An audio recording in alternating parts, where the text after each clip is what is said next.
into our plan, and that came about, that was twofold, that process. That was because at that time we expanded the urban renewal area.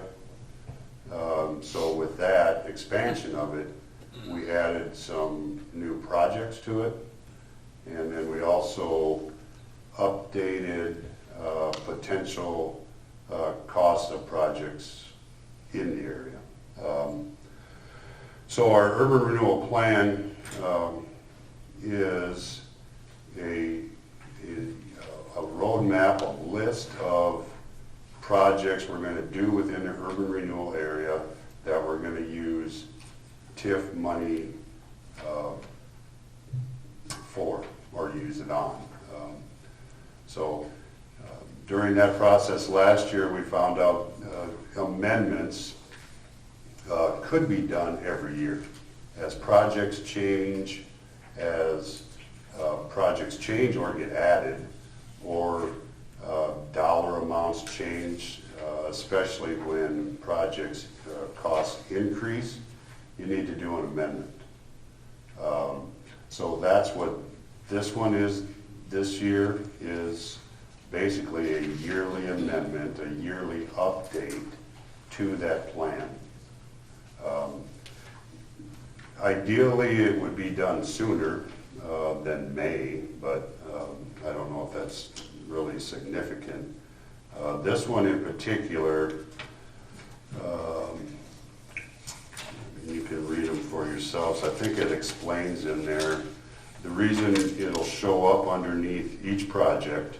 Okay, so it starts with one, which is the Community Wellness Center.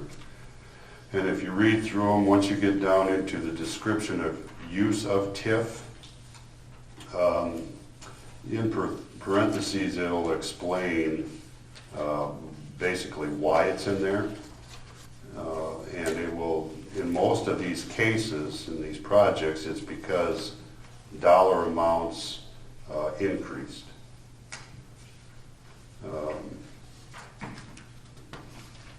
So that, I guess that's why it's to make sure our urban renewal plan, Clark, is as up to date as it is required to be, is why these are.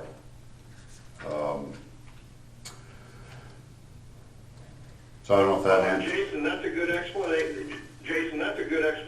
And I think it's wise that it can be a moving document, or because let's face it, and I'm not going to go into it, but I mean, we're in the middle of a situation that's totally unforeseen. So these things have to float, have to change a little bit. So I get it. That's a good explanation. Yeah, and so with each change, so each amendment that we do, it requires, like is stated in the agenda item, is that we need to have the consultation with the other two taxing entities that are involved, and that's the county and the school. Plus we have to have a public hearing. So there is a process, and this is the start of that process. So I said the consultation, that letter will go out to those two entities tomorrow upon approval of this, or upon approval of setting it. So that will take place. I set it up the way we did the last year's, which was we held it in this room after a council meeting. Yeah, well. Yeah, so that's the way it's set up. So it's June 2nd is a council meeting, and we're hoping that by 1:30 we can have that. So I will note if you go to the back page, the last page, which is page 10, there's a blank, and plus there's an incorrect number on there. So to fill in the blanks, the outstanding general obligation debt is $12,200,000. And $12,200,000? correct. And the proposed You broke up again. Okay. $12,200,000. Okay, thank you. Okay, the final line, which is basically the number that, if you add up these numbers in the amendment, that number should not be 4,915,000. It should be 5,360,000. Okay. Jason, who on the city side participates in the consultation with the school and the county? Admin. Rex has been. Admin. Rex Change my and- schedule. Finance. Okay, Motion to adopt resolution 2016 establishing June 16, 2020, at 12 p.m. for a public hearing on the urban renewal plan amendment for the Lamar's Highway 75 bypass urban renewal area. Is there a second? Second. Wagner. Motion to adopt the resolution number 20-16 to establish June 16, 2020 at 12 p.m. for a public hearing on the urban renewal amendment for the Lamar's Highway 75 bypass urban renewal area. Do we have a roll call on that, Bev? Goodchild, Yes. Good job, yes. Knapp, Knapp, yes. Donlin, Donovan, yes. Nelson, Nelson, yes. Quick, Quick, yes. Motion carried. Okay, moving on to number 6 is or number 5, or 3, annual appropriation tax increment payments. The development agreement with the Lamar's Business Initiative Corporation, including the appropriated tax increment payments. For the fiscal year 2021 budget, the Lamar's Business Initiative Corporation requested a $200,000 a year contribution from the city of Lamar's for 5 years to support their economic development efforts. The council approved the request of $200,000 a year, paid at $155,000 with urban renewal TIF funds and $45,000 out of the general fund. The staff was instructed to work with the Dorsey and Whitney to create an agreement outlining the use of the urban renewal TIF funds. The development agreement has been attached, and I hope you've had an opportunity to look at it over the weekend. The administration recommends that the council set a public hearing. Questions? Okay, Jason, again.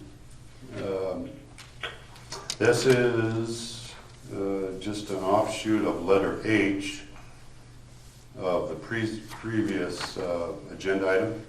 So our urban renewal plan, this agreement or this contribution or this payment to LBIC is letter H in that plan. So then it was discussed, like is written earlier, that typically, and there should be, a separate agreement that kind of spells out what we expect the LBIC to do with this contribution, this money. Now, it is limited in how it can be used because of the urban renewal area and the TIF money. So it's limited that way. But if you'll notice A1, so section A1 of the agreement, basically explains what we expect the LBIC to do with the money. So to carry out of economic development support programs, promotional events, initiatives and activities within the urban renewal area, going down, development or resale of industrial parks, construction or renovation of properties, financial assistance to existing and new businesses. So there it is spelled out what we expect them to do. So this is the agreement created by Dorsey and Whitney based on other agreements they have prepared. So this is Mike Murphy. Just so I'm assuming the question will come up, to take Jason's comments one step further. This year, you guys did appropriate money to LBIC But if you look at the agreement under paragraph 2, page 2 of 4, that last paragraph, it does not obligate you guys in any way for future years to appropriate money like you did this year. So there's no obligation for the coming years. I'm assuming someone would have that question. Mr. Murphy, thank you, because you're right, I did have that question. I guess I'm going to go one step, guys. I was uncomfortable at budget time with this. I'm mixed on it because I understand it. Then I'm going to go back to my earlier comments, which I will not repeat, that I'm concerned about new budget items in the next couple of years. So it does concern me. Okay. Any other questions regarding the explanation of this? Hearing none, I'd entertain a motion. Motion to adopt resolution number 20-17, established in June 16, 2020, at 12 p.m. for a public hearing on a development agreement with the largest business initiative corporation, including annual appropriation for Tax increment. incorrect payment. Can't see it. Including Tax annual- increment. Tax Tax increment. increment, sorry. Is there a second? Donlin, yes.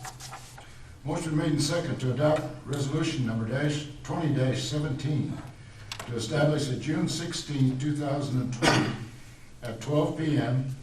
for a public hearing on a development agreement with the Lamar's Area Business Initiative Corporation, including an annual appropriation tax increment payments. Could we have a roll call on that, Bev? Knapp, Knapp, yes. Goodchild, Goodchild, yes, on the public hearing. Wick, Wick, yes. Nelson, Nelson, yes. Donlin, Donlin, yes. Motion carried. Thank you.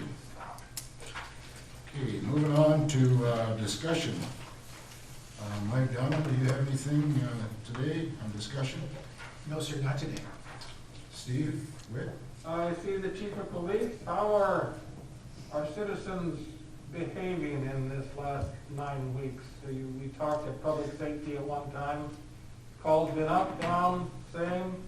Our calls are probably back at our pre-March levels. We are busy all of a sudden with a lot of vandalism, break-ins, things of that nature. I think it's kind of a product of being cooped up for too long. We're hoping maybe, we wish for a peak with the virus, but I'm hoping for a peak in maybe some of the stuff that's happening now, and it's going to start coming down once people are allowed to get back out and do something. Very good. Thank you. So we've been busy.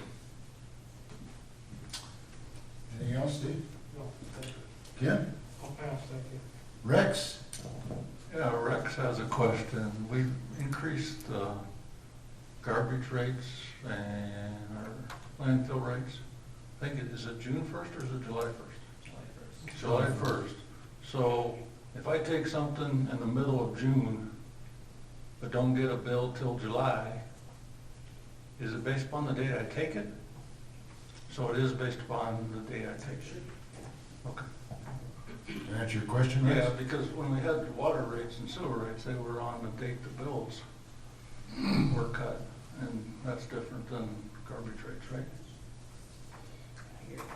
your hauling or your monthly pickup will go up on your July bill. But if you actually go to the landfill, it won't go up until your ticket's July or after. To July or after, and my follow-up to that is we're not doing the spring cleanup because, we got all these issues going on.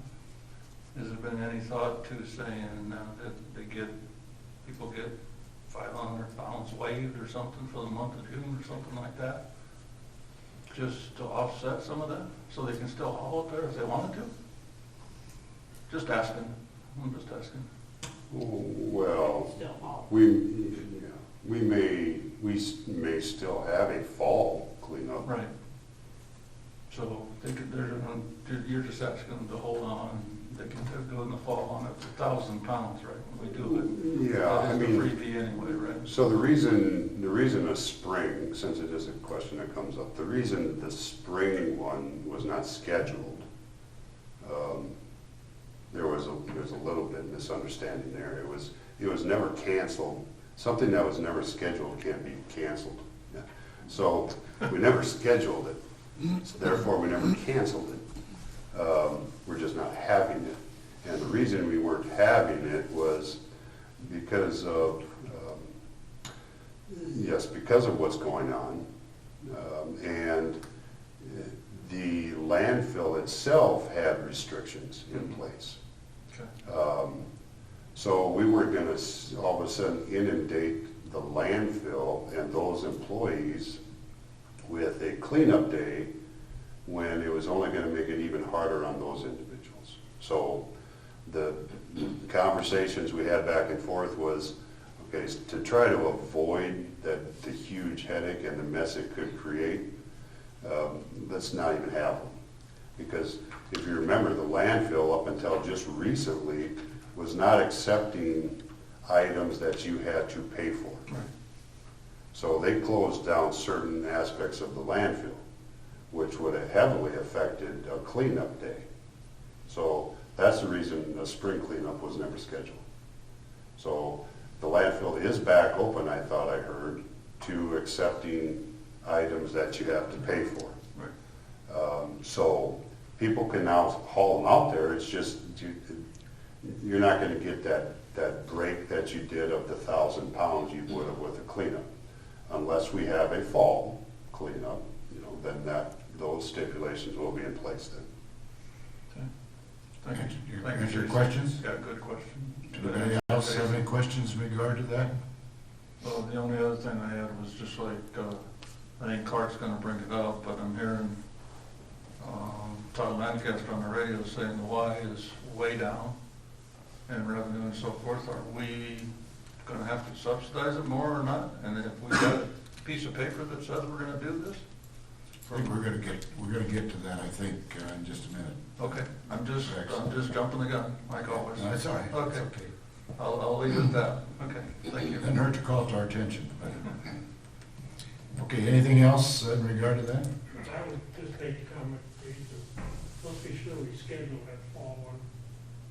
Definitely not have a scheduling problem. Because I have had people call and they've accepted a deal that we have to work with the landfill, and that's why it never got scheduled, and I think they're still looking for a date. Okay. Clark, open discussion, or, I guess my only thing is, and I brought this up to Jason last week, so he's probably gonna get mad at me for bringing it up, but I would really like to appeal to the city of Lamar's to offer a few more leaf and branch twig pickup hours out there. I think we only offer 8. We have a lot of people home. We have a lot of people doing yard work, and I have received multiple complaints. I'm not saying it has to be open 24/7 or for 40 hours a week, but I think a couple more 4-hour afternoons is in order. And before somebody says, we got a budget personnel to sit out there, that's fine. Do we not have employees that don't have as much to do? I'm just, thinking of, I'm not sure we'd have to add hours if we'd add a couple 4-hour shifts out there. I'll leave it at that. any other questions? Thoughts from everybody else? Any other ones? Jason, did you ask me a question? Because it's breaking up so dang bad. Did you ask me I a question? No, I just asked everybody else, Clark, if they had any thoughts Oh, on I'm that. sorry. Okay. Because the way it works now is it's Wednesday for 4 hours, Saturday for 4 hours. We hire an individual to sit out there and kind of monitor it. That's the way it is now. We have signage up that, reminds people of what is allowed and what's not allowed. and we still get unwanted items out there. So I don't know, I think the biggest thing, now contractors, commercial contractors can purchase a key for the entire season. Okay, so a lot of times they may use it and not always close the gate when they're done. So if somebody drives out there and they see the gate open, they're gonna dump, whether they're following the rules or not. Sometimes our city personnel will have a habit of doing that too, okay? We're constantly running a street sweeper, and that's where that street sweeper dumps. So the gate gets left open. I want to attribute that to why the stuff is ending up there. Now that doesn't mean somebody can't find a way to get around a fence and get in there and dump stuff. But that's the biggest issue with, I guess, and I expressed it to Clark too, that is the biggest concern with leaving the gate open and just allowing residents to dump. But if, we've talked about it before, we've talked about how we handle that tree dump site. If we want to change, increase hours, if we want to change how we monitor it, we can do it. I think we Well, the one thing that the one comment that I'll make, that I'm gonna drop it, because I've brought it up for years, I've never won this battle, so I don't anticipate winning it now. But the one comment I'll make is Saturday from 10 to 2. I mean, if I'm Joe 40, 60 hour a week worker, and I come home and Saturday is my day to do yard work, I'm not even done at 4 o'clock. I can't take it out on Wednesday because I'm working. So, I mean, I'm not trying to be weird here, but I just don't think we're being very accommodative to the citizens on that site. And I would like to see double the hours. And I get all the, you can't stop stupidity, Jason.